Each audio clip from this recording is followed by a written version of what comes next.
Hello and welcome back to the Advancing Healthcare Innovation Show. I am your host, Michael Stamatinos. And if you're new to us, man, we are super pumped and excited to have you here because we are having some just incredible conversations with very talented leaders that are painstakingly shaping the future of healthcare. And if you haven't tuned in before, let me just take a second to tell you what we are really trying to accomplish here and do here. So our focus is bringing real stories of innovation to life by highlighting those that are actually getting things done.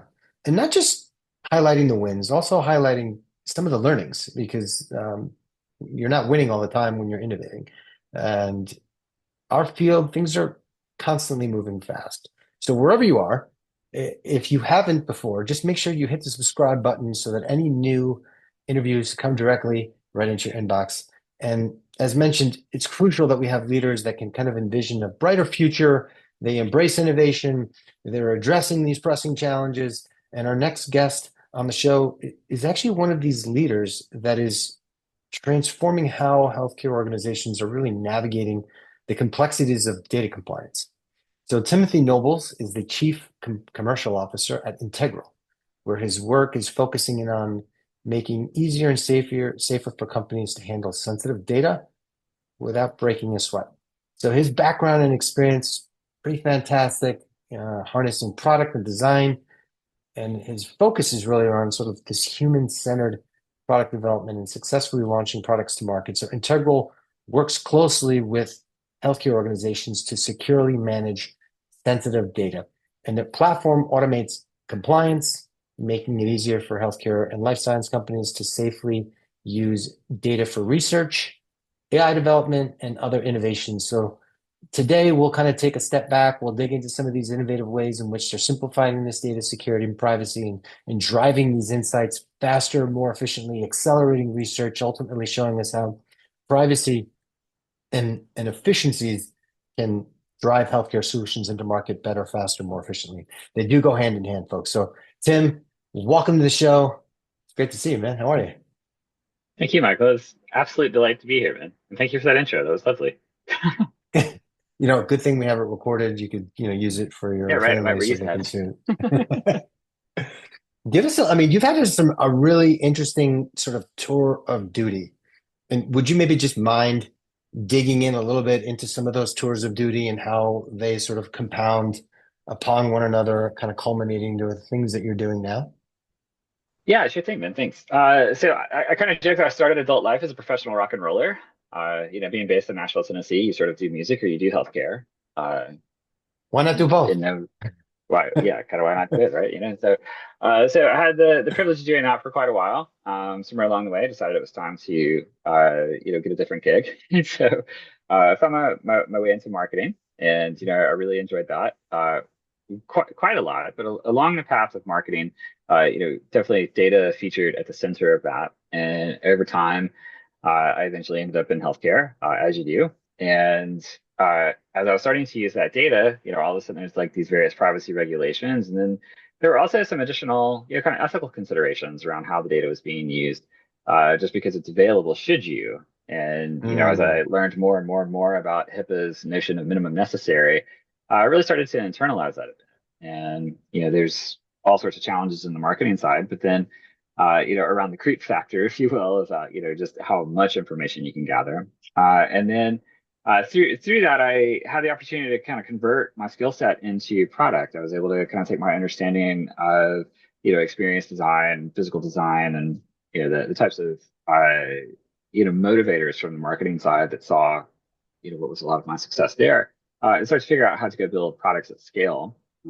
And along the way, really got into the idea of predictive analytics in healthcare, specifically, where I had the opportunity to support many of the top 100 health systems in America, as well as commercial payers and others in the space. And as we did more and more and more of that sophisticated work, the more I was able to understand, kind of like ethically where I sat. It's like what's cool, what's not, yeah. and be able to make a couple of judgment calls in addition to what the regulations say. But along that path, the point of compliance and the point of consumer protections and how they're really there for the guardrails of helping prevent discrimination and re-identification, but they're there as guidelines to help us be able to use data in really highly effective ways. Not necessarily at this point of like, oh, hyper conservatives, let's just go lock it all down, don't do anything with it. It's like, well, no, I mean, there's guidelines here. And so, getting to go develop product and really go understand where those boundaries were. So you never ever violate the idea of compliance, but you definitely try to push a little to make sure you understand where the edges are. And out of that, I've had the great honor of producing a lot of really fun products. Getting to work with some really brilliant people along the way. And so then, now finding myself in a position where it's like all the problems that I had arguing with the determiners and fussing with lawyers about, well, hold on, why not? Not being able to bring that to market in a transparent and collaborative way is, a very exciting opportunity on the tour, if you will. You said a few things that triggered in my mind a couple of factors. When you think about innovation, you know, compliance, I wouldn't say they're polar opposite, but I think you need one to have the other. There's a risk mitigation. Can you talk about that balance as you're trying to be cutting edge and innovate? Where does compliance actually draw the line? I think the misnomer is that sometimes it can stifle innovation. However, the way that you presented it, the way that it struck me is that actually it can kind of safeguard innovation and protect you from really going off the rails. Are there any stories or things that you can kind of highlight in terms of the work that you and Integral are doing to kind of really fortify that? Yeah, so I think the first place I would take us is actually the mental model of the idea of fidelity and utility in data, right?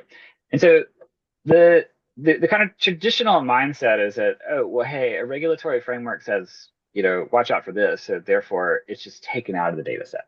And so not only are you losing fidelity when that happens, you're also losing the utility of the data because the more of the columns, if you will, the data elements that are being taken away, the less context and less value the data can have, and the less use cases it can support, right? And so, what we've taken on the approach with here uniquely is the idea of data utility, right? Because we'll use HIPAA's privacy rule to kind of help frame this up a little better. Within that, there's two techniques: safe harbor and expert determination. Safe harbor, just hey, get rid of these 18 columns, off to the races. Mhm. Whereas expert determination is a statistical model, and math is wildly creative if you allow it to be. And so with that, it's like, okay, well, how do you sort of treat drop as the last option and retain as much utility as possible, understanding that, well, no, you're not going to be able to keep census track and you're not going to be able to keep social security number. That's just a no-no. But with it, it's like, it doesn't have to be zip2. There's all these other like gradients and ways in which you can describe a geography, right? And by understanding that, hey, there's actually some optionality here, and then how might you look at the idea of bringing in, okay, well, if I want to add these couple data elements, does that actually really radically change the risk of re-identification data set? But by having that face up, you're actually allowing the idea of shared understanding. And with shared understanding, you can make good business decisions that can help drive innovation, right? And from that point of view of shared understanding, you also have the opportunity to interrogate a few different options. Well, it's like, hey, I think it might be this one, but like, what happens if once you're actually running that, it's like, ooh, we're falling short, which is a really common use case we see in research, scenarios where the researchers they get into it, and then all of a sudden it's like, oh man, it'd be really great if we could have these two extra data elements. Typically, that's like hit pause for 6 months, maybe nine, who knows, a while, and it's like we've been able to bring technology to the table that's like within a matter of just a few business days, we're looking at, okay, well, here's the scenarios, so take the idea of, Why does it shorten the cycle so much? well, because again, it's math. And so once you understand the math and you understand the data set, we're then able to let computers do the thing that they do so well, and that's actually run the various simulations. And then we're able to then take our team of expert determiners to help kind of contour what the recommendations might be, like what does the math say and how does that translate to business, so that we can present a few different options so that there doesn't have to be like there's only one correct answer. There could be five or six correct answers. Just where and how the fidelity and the utility is moving is what changes. Hmm. Hmm. You mentioned something earlier that also struck me as you're developing these tools. you developed a platform that literally could decide the fate of either a new innovation that's trying to be rolled out that could potentially impact, millions of patients. How do you balance this power of this data, compliance, and those ethical considerations that it demands? How do you balance that? Yeah, well, first and foremost, the rules are the rules, right? And like we're actually very stubborn about that point. And our determiners, very thankfully, are some of the best in the world. Highly recognized, and we also have a lot of legal counsel around us that we're always asking questions of like, hey, we'd like to, like, hey, how's this work? Um, because I mean we're pushing too, and every once in a while we're told to go take a hike, but like, um, the big point is that our number one focus is on the idea of mitigating the risk of re-identification. And when you do that, all of a sudden, all these regulatory frameworks just across the globe, like regardless of the geography, they all kind of share a very similar sentiment, and that is Mm. this point of pre-identification. And really, what that's about is this worst case scenario of if this data wanders out in the hands of bad actors, like how easy is it for them to, in a probabilistic matching nature, we'll just sort of exclude deterministic for a moment, but in a probabilistic matching nature to get it right and rehydrate some of the information around that. And so we put a lot of sensitivity into that consideration. And so by doing so, then we're able to kind of contour based on the regulatory framework. Now, it kind of under the question that you're posing is like, okay, well, what happens when you have all this claims data? What happens when you get all these DICOMs from imaging? And then what happens when you get all the unstructured, data out of the EMR notes at the clinical encounter?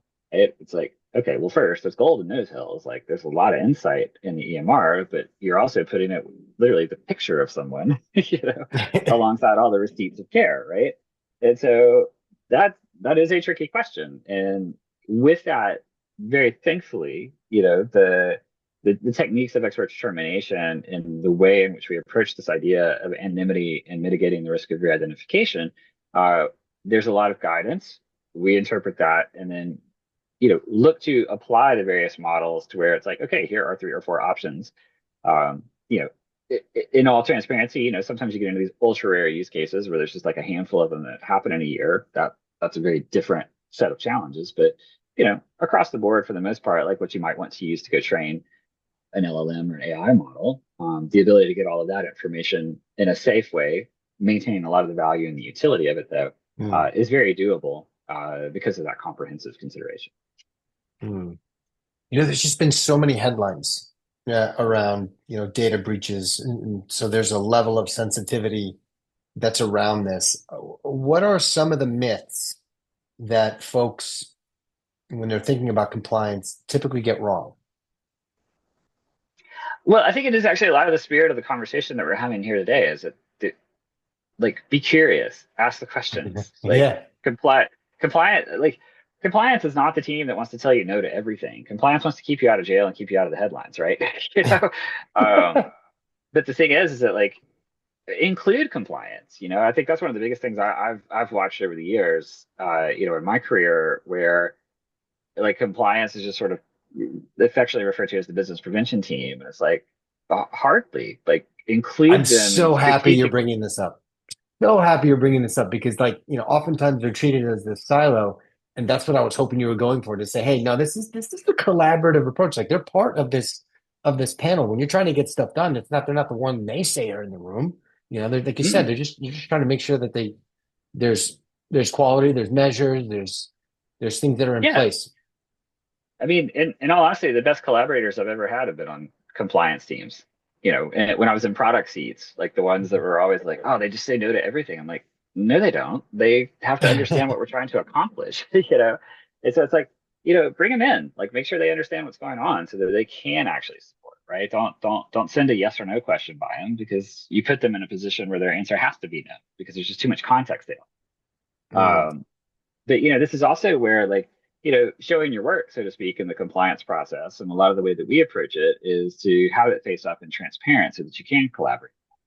And it's like, hey, these are the types of transformations that might need to happen, and this is the way in which you can transform it. And kind of walking through that in a face up and collaborative nature, and all of a sudden, again, you're dealing in shared understanding so that you can a company can now go make an informed decision, not having to just I kind of like somewhat cruelly refer to it as an ultimatum driven approach to compliance. It's like do this or Mm, else you're in trouble. And right. it's like there is a place for that. Don't take me wrong. Uh, but at the same time, there's still a on your path to understanding how you can join data and use privacy enhancing technologies in that, but still hold the utility that you need to produce, a novel commercial and strategic value. Thus, you can have a business. I mean, even the sister said no margin, no mission. So, like, it's okay. Like, a commercial pursuit is fine, you know. Um, but it's like the path to that just has to be different than what it's been because otherwise, you can't forge the path, and just Mm, saying like make these changes or else like, well, now I'm being, asked to go solve a problem with like both hands tied behind my back and shoestrings are tied together, right? It's like that's sort of unfair. And so, we've really taken an approach where it's like how do we enable, these brilliant strategic minds to like take on like, okay, we understand it now. We understand why this needs to change the way it does. And with that, here's how we can apply, our ambitions and techniques to stay in compliance, but also drive the strategic value that we need. fascinating. Now, with the work that you and the team are doing, are there any sort of successes as you set up some of these frameworks and deployed things, with clients? Any successes that you've seen as a byproduct of your deployment and seeing things sort of down the line that you can share with the general public? Yeah, I'll have to be a smidge vague, but like To the we've degree that actually you're able to, participated. obviously, yeah. Yeah, yeah. Um, so we've actually been able to help launch a virtual nurse, and so we were able to help with a very significant corpus of data out of call centers and doctor's notes and what to be able to functionally train up a LLM driven agent to be able to do kind of like wave one, wave two triage, which like that was really cool. Be able to work on that, and then the appetite for that has actually grown very significantly since, which has been also really fun to be able to support. The other is in a lot of research use cases, Hmm. where as I was describing earlier, it's like, the team gets in the middle of something like, oh man, we need to do this. Oh no, we got it wrong. And it's like, hold on, time out, real quick. And then we're able to take a quick look, bring those facts to the table.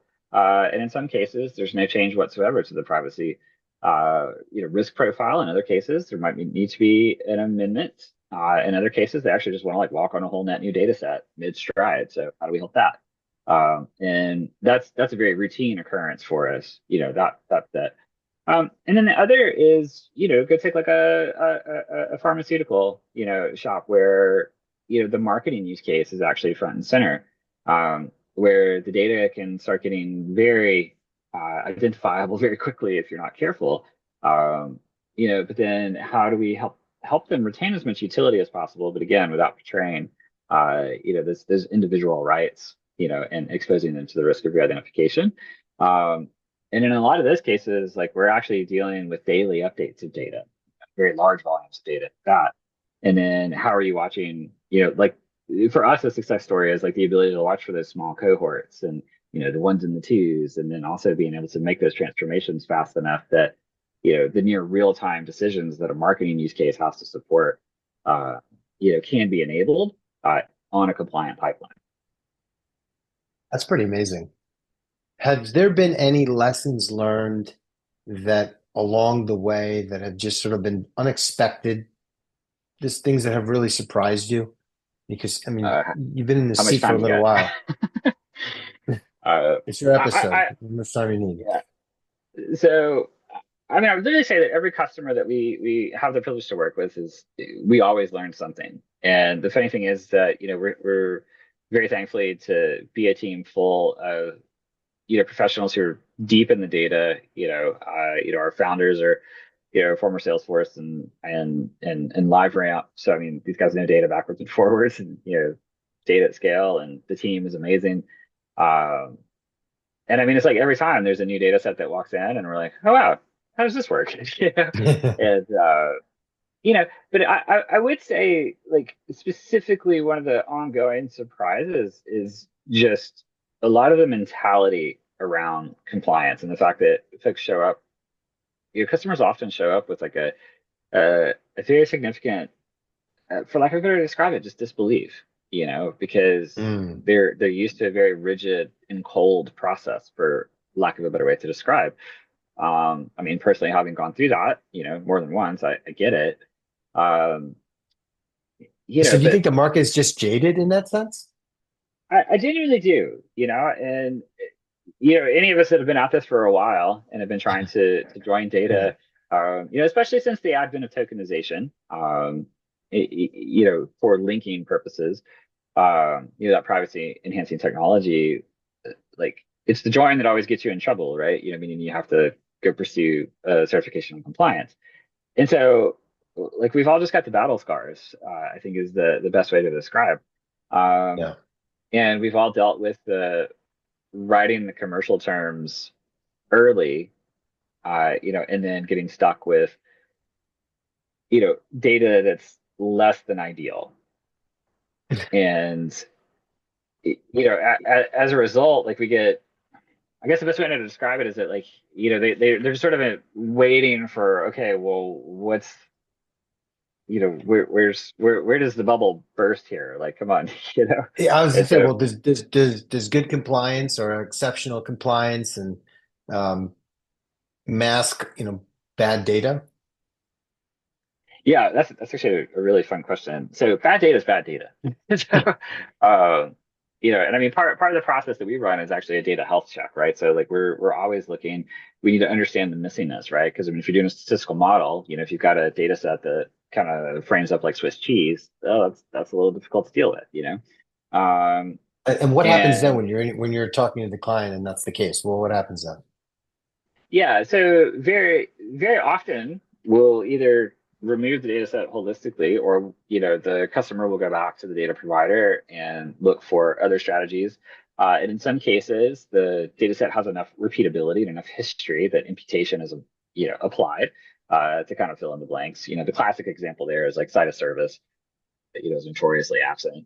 Mm. But at the same time, some point you see enough of it, you're like, well, probably high confidence interval here that we can, you know, accurately say that the doc is there. Um, so I mean, there's things like that that can be done. Um, and then the other thing too is a lot of times like you can actually reduce the data set, as well to what is hydrated. Now, again, you're making the data set smaller, which introduces another set of risk, from the small cohorting and re-identification points. But it's just there's finesse, at that point.